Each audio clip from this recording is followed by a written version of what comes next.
Hi there, this is Åsa again with another process video. This layout I'm building on a piece of craft cardstock that I aligned with red washi tape with a white grid at the top and the bottom. The photos are the after photos from our concrete project that we had this summer. The project itself can be found in layout number 13 here on YouTube. And this is what the slab of concrete looked like when it was all done. This layout is very simple, but I decided to use some paper and fabric flowers, and I have quite a lot of those. They used to be my most precious scrapbooking collection, but these days I just store them in an old ice cream container and I seldom use them. So I thought this would be a perfect time and opportunity to bring those out and actually just fill the white space on the page with flowers. When we were done with this slab of concrete and had gotten the chairs, and I wanted to have some kind of floral decorations here, so I bought lavender and red pot roses and put there at the slab, and it was really beautiful, and I'm very proud of the selection of flowers because it was perfect against the white concrete. Eventually the concrete will become more grey, but this summer it was white and it looked like our own little piece of the Mediterranean, and I loved it. So we spent a lot of time there, and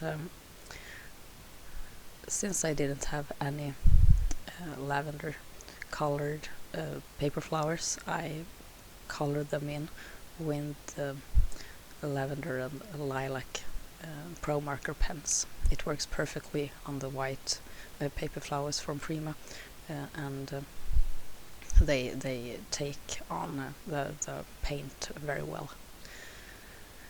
I layered the red flowers.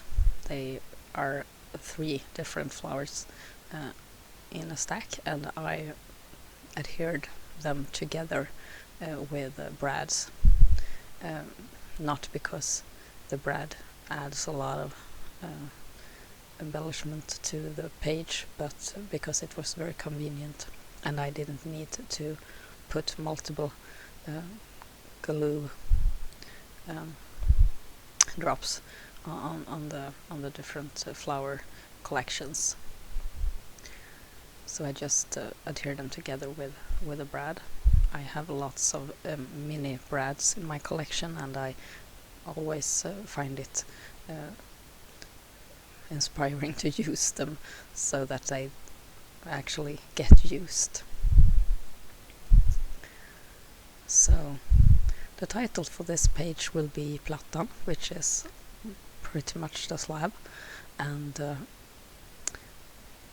it is written in my favorite all-time font. It's Diesel Grand from Quick Cuts, and it's probably the alpha that I use the most. I think it looks really stunning on all kinds of layouts, and I like the kind of newspaper feel it gives the layout.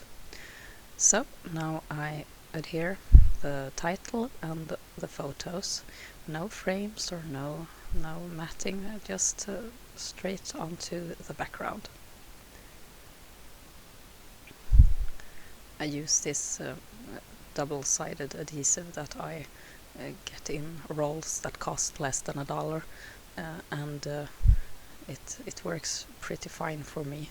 I plan to buy them myself directly from China from now on, but I have had a really good price on them from a web shop here in Sweden, so it hasn't been any problem for me to get all of them to a decent price.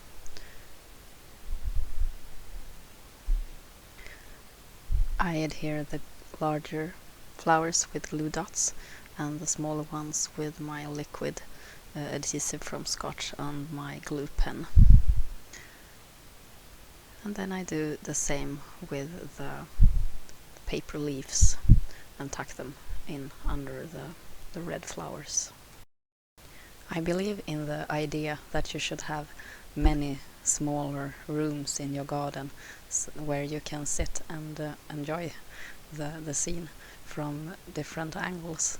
And this slab of concrete became a new room in our garden, and one that had a really nice or have a really nice view over the garden. It's in the higher part of the garden, looking down at the house, and it has shadow from the larger trees in the forest that we our garden borders to, and it was really a place that we needed to get this kind of view over the garden, and it also gave a very nice shade during this very hot summer that we've had.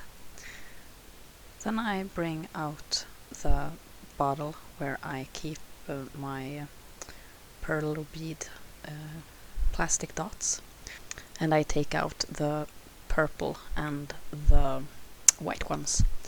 The purple ones I sprinkle among the flowers, and the white ones I will put in a line on the lower right photo to become a part of the title. I will write the most wonderful on with small tiny basic ray alphas on the lower right photo, and then those dots become part of that title. I have always loved jars, and not only because I'm a scrapbooker and love storage solutions, I have always loved jars. So here at the slab I put glass jars, almost like the ones you have in the States, the mason jars, but these lids are different. And I put one with sand from the beach, one with shells also from the beach, and one with stones, and put those next to the flower pots, and it became a lovely decoration for our little piece of heaven. Now you see me fiddling with a letter that wasn't coming off properly from the backing paper, but this is the finished layout, and I hope you enjoyed watching the process, and perhaps it even inspired you to get those paper flowers out and use up some of them in a flower fill project like this. This is Åsa. I hope you have a nice day. Bye.